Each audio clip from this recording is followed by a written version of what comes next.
Welcome back to my channel. आज जो हम करने वाले हैं, आपका जो एग्ज़ाम हुआ है कॉमर्स का, उसका एनालिसिस करेंगे। प्लस आपका जो फर्स्ट शिफ्ट में कॉमर्स और पेपर वन दोनों का एनालिसिस बहुत अच्छे से करेंगे। तो जो एग्ज़ाम है, बहुत सारे लोगों से मैंने फीडबैक लिया, बहुत सारे लोगों ने मुझे क्वेश्चंस भी भेजे हैं। तो उसके बेसिस पे हम बोल सकते हैं कि जो आपका एग्ज़ाम है मॉडरेट टू हाई है, बहुत ज़्यादा ईजी भी नहीं था और बहुत ज़्यादा टफ भी नहीं था। ठीक है, तो अगर हम पेपर वन की बात करें, शिफ्ट वन की, तो देखो एक चीज़ मैं आपको बोलूँगा कि आपको जितने लोगों का भी अभी एग्ज़ाम होने वाला है, वो इन सारे क्वेश्चंस को बहुत अच्छे से प्रिपेयर करके जाएँ, क्योंकि मैं ऑलरेडी आपको बोल चुका हूँ कि एनटीए सेम ही टॉपिक्स होते हैं एनटीए के पास। उन्हीं टॉपिक से घुमा-घुमा के क्वेश्चंस को पूछता है, ठीक है? लाइक अगर पेपर वन में हम बात करें तो आपका जो रिसर्च की बात करते हैं, तो अभी रिसर्च एप्टीट्यूड का मैंने आपको एमसीक्यू वीडियो रिसेंटली प्रोवाइड किया था। उस पे मैंने आपको रिसर्च इथिक्स के बहुत सारे क्वेश्चंस करवाए थे, रिसेंटली अभी प्रोवाइड किया है, 3-4 दिन पहले। आप जाके देखो, रिसर्च इथिक्स के बहुत सारे क्वेश्चंस हैं। तो रिसर्च इथिक्स से बहुत सारे क्वेश्चंस आपको पूछे गए थे, ठीक है? प्लेगरिज्म से बहुत ज़्यादा, प्लग से बहुत ज़्यादा क्वेश्चंस पूछे जाते हैं, ठीक है?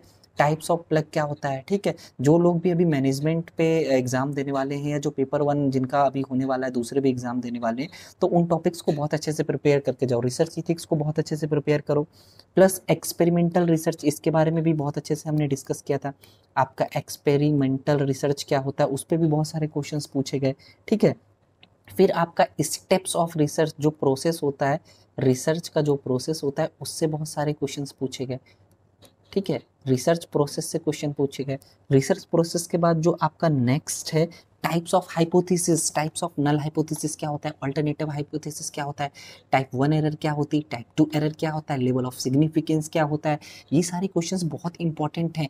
अभी जो मैंने वीडियो भी प्रोवाइड की, उस पर सारे कॉन्सेप्ट्स मैंने क्लियर किए। अगर आपके कॉन्सेप्ट्स नहीं क्लियर हैं, आपका एग्जाम 1-2 दिन में है, तो आप जाके देख लो, मैं गारंटी दे रहा हूँ आपके मोस्टली कॉन्सेप्ट्स क्लियर हो जाएंगे, ठीक है? हाइपोथेसिस पे मैंने आपको बताया type one error, type two error क्या होता है, टाइप वन एरर ज़्यादा डेंजरस होता है कि टाइप टू एरर ज़्यादा डेंजरस होता है। यही सारे क्वेश्चंस बार बार पूछे जाते हैं। स्टैंडर्ड डेविएशन पे बहुत सारे क्वेश्चंस पूछे गए, ठीक है? मीन पे आपका क्वेश्चन पूछा गया है, मीन मीडियन मोड पे क्वेश्चन पूछा गया है, ऑर्डिनल स्केल पे क्वेश्चन पूछा गया है। जो आपके स्केल होते हैं, नॉमिनल, ऑर्डिनल, इंटरवल और रेशियो स्केल, उस पे क्वेश्चंस पूछे गए हैं, ठीक है? फिर आपका जो पी वैल्यू होता है, उस पे क्वेश्चंस पूछे गए, मैच द फॉलोइंग। एंड एक चीज़, जितना मैंने फीडबैक लिया है स्टूडेंट से या एस्पिरेंट से, उन्होंने मेरे को एक चीज़ बोली है कि पेपर उतना ज़्यादा डिफ़िकल्ट नहीं है, बट लेकिन हो क्या रहा है कि बहुत लेंदी पेपर है। लेंदी, आपका अगर पेपर लेंदी है तो आप कैसे उसको प्रॉपरली सॉल्व कर सकते हो? आपको प्रॉपर स्ट्रेटेजी यूज करना पड़ेगा, वहाँ पे प्रॉपर टाइम मैनेजमेंट करना पड़ेगा। प्लस क्वेश्चंस बहुत बड़े बड़े हैं, तो उनको थोड़ा सा आपको अच्छे से पढ़ना पड़ेगा, क्योंकि जो पढ़ने का हैबिट है वो कब आएगा, जितना आप एमसीक्यू लगाओगे उससे आपका पढ़ने का हैबिट आएगा, ठीक है? मैं ऑलरेडी आपको बोलता हूँ, इस एग्जाम में मैं खुद 4 time net and JRF qualify हूँ, जिसमें से 2 डिफरेंट सब्जेक्ट पे है। तो मेरा एक्सपीरियंस ये है कि आप जितना हो सके अपना जो क्वेश्चंस को पढ़ने का प्रैक्टिस करो, क्योंकि बहुत सारे टाइम पे आप नॉट नहीं देखोगे, इन टाइप के क्वेश्चंस में बीच में नॉट लगा होता है। तो ये सब बहुत वैसी चीज़ें हैं, जब आप गलतियां करोगे तो आप सीखोगे। आप यहीं पे गलतियां कर लो, आप एग्जाम पे गलती मत करो, ठीक है? मेरा पॉइंट ये है। फिर आपका टीचिंग एप्टीट्यूड से ज़्यादा क्वेश्चन नहीं थे, बहुत सिंपल से क्वेश्चन है। प्रीवियस ईयर के मैंने एमसीक्यू भी प्रोवाइड किए हैं। रिसर्च एप्टीट्यूड का तो पूरा जितना भी यूनिट है वो मैंने प्रोवाइड किया, इंडिविजुअल मेरा प्लेलिस्ट है, आप जाके देख सकते हो। प्लस आपका पेपर वन में बहुत सारे जो भी यूनिट्स हैं, उनके इंडिविजुअल वीडियोज़ हैं एमसीक्यू के, वो भी आप देख सकते हो। फिर टीचिंग एप्टीट्यूड की बात करते हैं, तो उसमें रिसर्च सेंट्रिक आपका या लर्निंग सेंट्रिक और टीचर सेंट्रिक पे क्वेश्चन आपसे पूछा गया था, ठीक है? फिर वहाँ पे आपका स्वयं प्रभा पे कितने चैनल है, इस पे क्वेश्चन पूछा गया था। तो इसका करेक्ट आंसर आई थिंक 34 होगा, पहले 32 थे। अभी बहुत सारे बुक्स में ये अपडेट भी नहीं हुआ, बट अभी करंट में 34 चैनल है, ठीक है? ये आपका क्वेश्चन पूछा गया था। फिर आपका अगर हम बात करते हैं मैथ्स या आपका रीजनिंग में, तो आरसी, पहले तो मैथ्स या रीजनिंग में बात करते हैं, तो कोडिंग डिकोडिंग से एक क्वेश्चन था, कोडिंग डिकोडिंग से एक क्वेश्चन था, बहुत सिंपल सा क्वेश्चन था। मैथ के क्वेश्चंस इतने टफ नहीं होते हैं। प्रॉफिट एंड लॉस से क्वेश्चन था, हर बार पूछा जाता है, प्रॉफिट एंड लॉस से क्वेश्चन था। आपका मिसिंग वैल्यू से कोई क्वेश्चन था, ठीक है? मिसिंग वैल्यू या सीरीज बोल सकते हैं, उससे क्वेश्चन था, ठीक है? फिर अगर हम बात करते हैं शायद, आई थिंक ये सीरीज थी, बहुत सारे लोगों ने मुझे भेजी है जो सीरीज 2460 और 120 एंड डैश डैश डैश, ठीक है, लाइक दैट। तो यहाँ पे 0 का क्यूब कर दोगे प्लस आप -0 कर दोगे, और यहाँ पे 2 का क्यूब कर दोगे, -2 कर दोगे, 6 हो जाएगा, प्लस 3 का क्यूब कर दोगे, -3 कर दोगे, तो 24 हो जाएगा। तो इसी टाइप से आपका जो इसमें करेक्ट आंसर बन जाता है 210 बन जाता है, ठीक है। आई थिंक यही सीरीज है, बहुत सारे लोगों ने ये भेजा है मेरे को, ठीक है। फिर अगर हम नेक्स्ट आपका, मैंने आपको बोला कि मिसिंग वैल्यूज पे बहुत सारे क्वेश्चंस थे। आरसी और डीआई की बात करें तो आरसी के लिए मैं तो बोलता हूँ कि आरसी हर बार आता ही आता है, और डीआई भी हर बार 5-5 क्वेश्चंस आपको देखने को मिलते हैं, लेकिन आरसी थोड़ा सा आपका सिंपल था इस बार कंपेरेटिवली लास्ट टाइम से। अगर कॉमर्स की बात करें तो आरसी थोड़ा सा मैं बोल सकते हैं कि मॉडरेट टू डिफिकल्ट था, बट लेकिन जो आपका डीआई था वो थोड़ा कैलकुलेशन बेस्ड था और थोड़ा डिफ़िकल्ट था। तो मैं आपको हमेशा, जो भी अभी लोग एग्ज़ाम देने जा रहे होंगे या जो आगे प्रिपरेशन करेंगे, उनको मैं एक चीज़ बोलता हूँ कि एक आरसी एक डीआई डेली लगाओ, एक आरसी एक डीआई डेली लगाओ। क्योंकि होता क्या है कि मैं ये नहीं बोल रहा हूँ कि आप डीआई नहीं कर पाओगे एग्ज़ाम में, आप एग्ज़ाम में डीआई कर लोगे, बट वो उसके लिए आप 15 से 20 मिनट ले लोगे। लेकिन अगर आप डेली लगाओगे तो वो आप 10 मिनट में भी सॉल्व कर सकते हो आरसी डीआई को, ठीक है। क्योंकि जब आप जितना ज़्यादा पर्टिकुलरली मैं बोलूँगा पढ़ोगे, पढ़ने का एक हैबिट होना चाहिए, तो उससे चीज़ें बहुत क्लियर होंगी, ठीक है। तो डीआई आपका, ये डीआई जो था वो थोड़ा सा डिफ़िकल्ट था बोल रहे हैं सारे लोग, और आपका जो परसेंटेज बेस्ड डीआई था। अब लॉजिकल रीजनिंग में हर बार आपका फैलेसी पे क्वेश्चन होता है, फैलेसी पे इस बार भी आपको क्वेश्चन देखने को मिला था, फैलेसी पे क्वेश्चन था, ठीक है, इनफॉर्मल फैलेसी पे था। फिर आईटीसी की बात करते हैं, आईसीटी की बात करते हैं, तो उसमें आपका जो था मेमोरी, जो आपका एक जो मेमोरी होती है उस पे क्वेश्चंस था, वॉलेटिलिटी है, नॉन वॉलेटिलिटी है, उस पे था, ठीक है। आपका हार्ड डिस्क ड्राइव जो है उस पे क्वेश्चंस था, ठीक है। आपका बाइनरी टू डेसिमल चेंज करने के लिए था, और डेसिमल टू बाइनरी चेंज करने के लिए था। बहुत अच्छा क्वेश्चन है, मैंने आईसीटी वाला जो वीडियो है उसमें इसके बारे में अच्छे से बात किया है, ठीक है, वो आप देख सकते हो। रैम रोम से क्वेश्चंस था, एचटीटीपी का फुल फॉर्म पूछा गया था, ये बहुत सिंपल से क्वेश्चन है, ठीक है। फिर अगर हम इन्वायरमेंट की बात करें, इन्वायरमेंट से इस बार थोड़ा ज़्यादा क्वेश्चंस देखने को मिले हैं। जो लोग भी सोच रहे हैं कि इन्वायरमेंट का यूनिट स्किप करना है तो स्किप करके मत जाओ, एक बार चीज़ों को अच्छे से देख लो, एक बार चीज़ों को पढ़ लो, क्योंकि इन्वायरमेंट से थोड़ा ज़्यादा क्वेश्चन इस बार पूछे गए। एयर क्वालिटी इंडेक्स बहुत अच्छे से पढ़ के जाओ, दोनों शिफ्ट में इससे क्वेश्चंस देखने को मिले हैं। कार्बन मोनोडाइऑक्साइड से क्वेश्चंस पूछे गए हैं। नॉइस स्टैंडर्ड का एक क्वेश्चन था जिसका आंसर 55 डीबी आपका था। ग्रीन हाउस गैस से क्वेश्चंस आपको देखने को मिला, ग्रीन हाउस गैस से क्वेश्चंस आपको देखने को मिला। एसडीजी से क्वेश्चंस था, सस्टेनेबल डेवलपमेंट गोल जो है या मिलीनियम डेवलपमेंट गोल है, उससे भी क्वेश्चंस आपको देखने को मिला।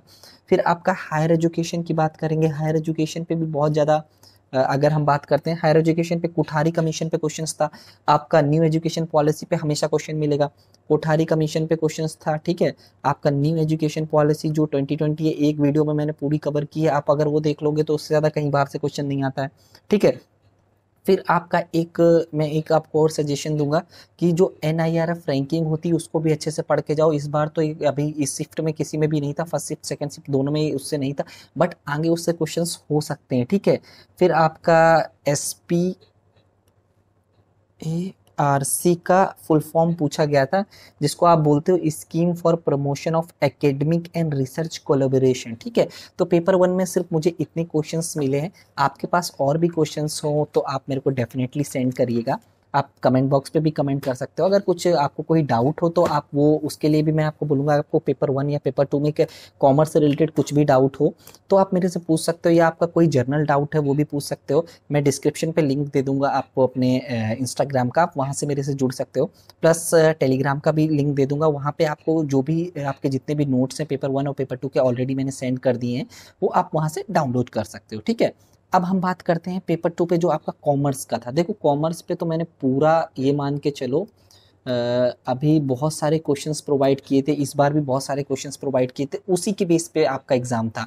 शिफ्ट 1 पे बहुत इजी नहीं बोल सकते, बट मॉडरेट एग्जाम बोल सकते हैं, मॉडरेट था एग्जाम, ज़्यादा डिफिकल्ट एग्जाम नहीं था। डीआई में ऑलरेडी आपको बोल चुका था, देखो दो डीआई आती ही आती हैं, ठीक है। और मैं आपको बोला हूँ कि डीआई हमेशा वो लोग लास्ट में देते हैं मोस्टली। आई डोंट नो इस बार क्या लास्ट में था कि नहीं था, बट जो मैंने 4 बार एग्जाम दिया तो मोस्टली हर बार लास्ट में ही होता था, तो वहाँ पे आपको टाइम को अच्छे से मैनेज करना पड़ेगा। तो डीआई को हमेशा पहले करने की कोशिश करते थे हम, ठीक है। जो आपका डीआई था सेबी पे था या सेकेंडरी मार्केट पे एक डीआई था, एक जो आपका डीआई था वो आपका यूपीआई पे था, ठीक है, यूपीआई पे आपसे डीआई पूछा गया था। और आपका जो सेकेंड शिफ्ट है उस पे भी यूपीआई से ही डीआई पूछा गया था।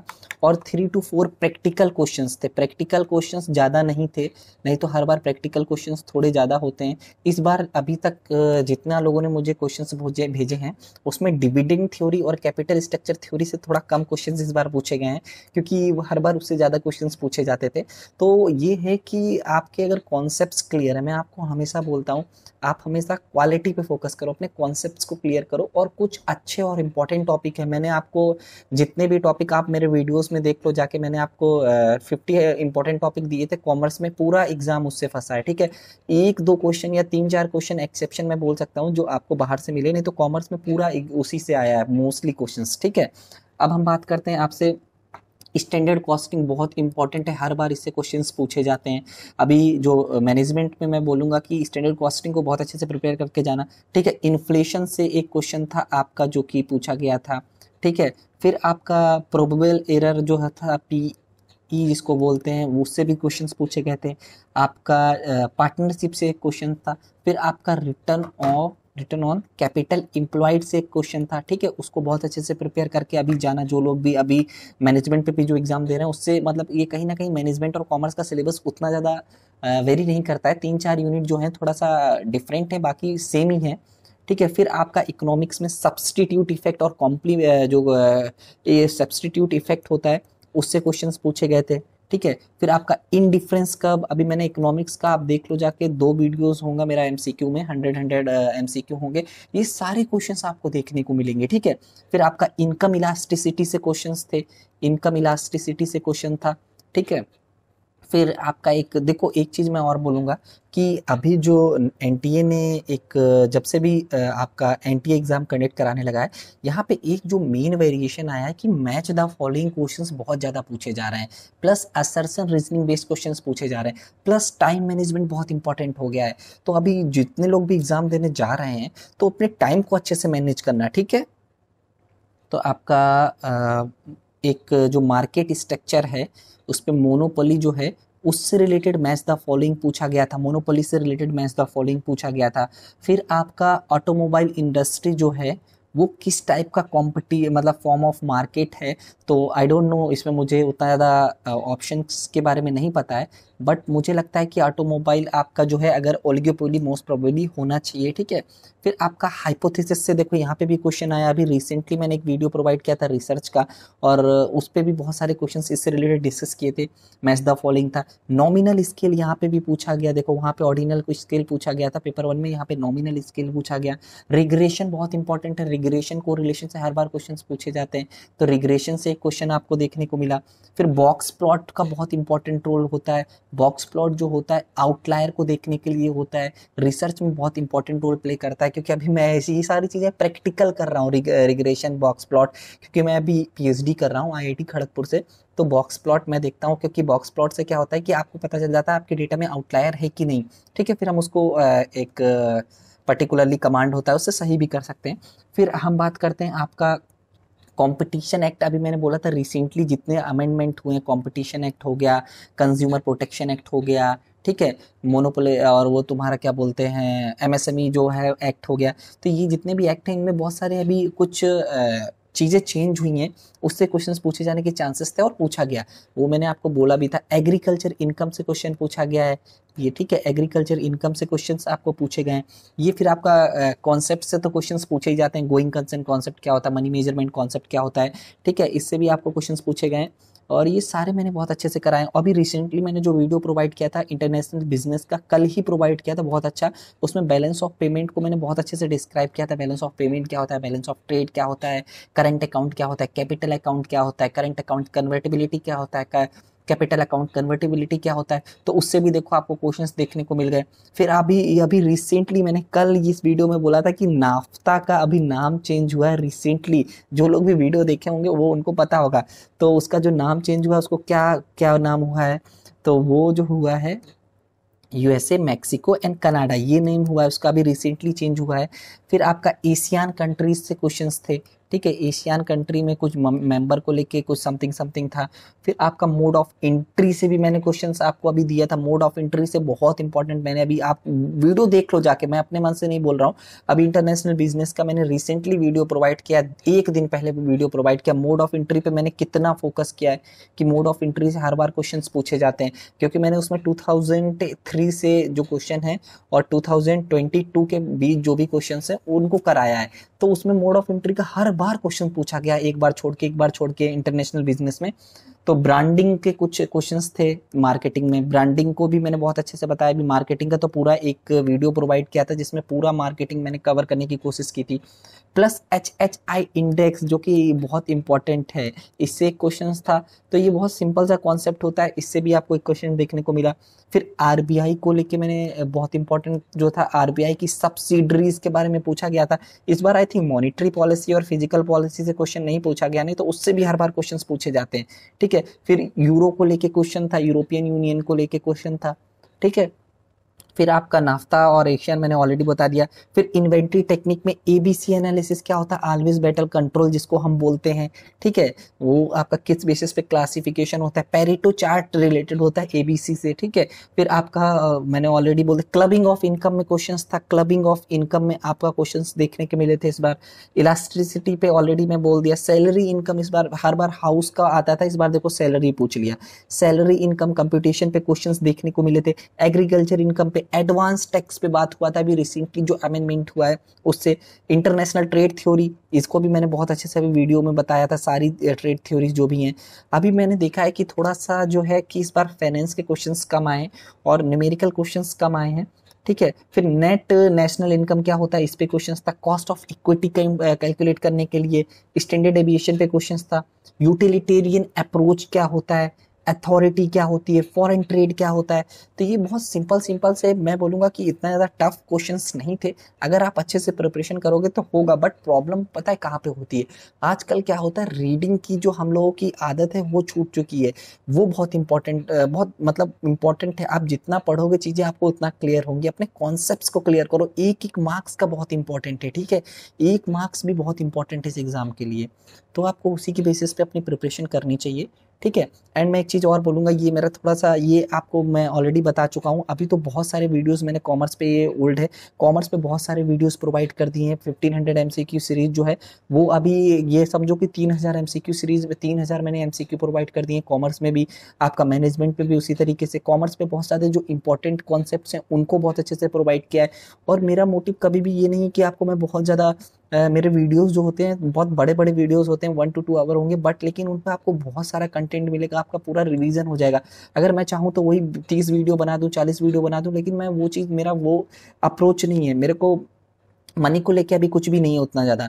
कभी भी मैंने किसी से कोई भी अभी तक पैसा नहीं लिया यूट्यूब से, कुछ भी नहीं है अभी। सिर्फ और सिर्फ मेरा जो मेन पर्पस है वो आपकी हेल्प करना है, क्योंकि मेरा मेन जो मोटिव ये है कि अगर मैं यहाँ तक हूँ तो उस पर बहुत सारे लोगों ने मेरी हेल्प की है, तो वही मेरा मेन मोटिव रहता है।